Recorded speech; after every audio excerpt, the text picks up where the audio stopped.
నెల్లూరు జిల్లా వరికుంటపాడులో ప్రభుత్వ భూమిపై టీడీపీ నేతలు కన్నేశారు. 148 సర్వే నంబర్లో 3.5 ఎకరాల ప్రభుత్వ భూమి ఆక్రమణకు ప్రయత్నించారు. గతంలో ఇదే భూమిలో వ్యవసాయం చేసిన గ్రామస్తులపై కేసులు నమోదు చేశారు. ఆ తర్వాత అది ప్రభుత్వ భూమి అని బోర్డులు పెట్టారు. ఇప్పుడు అదే భూమిని ఆక్రమించేందుకు కుట్ర చేశారు. జేసీబీతో భూమిని చదును చేస్తుండగా గ్రామస్తులు అడ్డుకున్నారు. అధికారంలో ఉన్నాం, ప్రశ్నించడానికి మీరెవరంటూ జులుం ప్రదర్శించారు కబ్జాకోర్లు. ఇంతకు ముందు 10 సంవత్సరాల నుంచి పొలం చేసుకుంటున్నాం. వర్షం పడ్డప్పుడు పైరేస్తున్నాం, వర్షం పడినప్పుడు వదిలేసాను.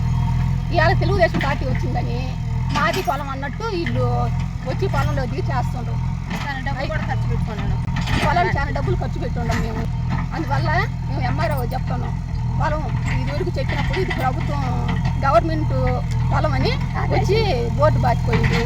ఇవాళ మళ్ళీ ఇప్పుడు 2 సంవత్సరాలు అయింది గొడవ కూడా. మగోళ్ళు వాళ్ళందరినీ జైల్లో పెట్టి స్టేషన్ పంపించి జైలుకు 14 రోజులు రిమాండ్లో కూడా ఉంచింది. చదువుకునే పిల్లల మీద కూడా కేసు పెట్టింది.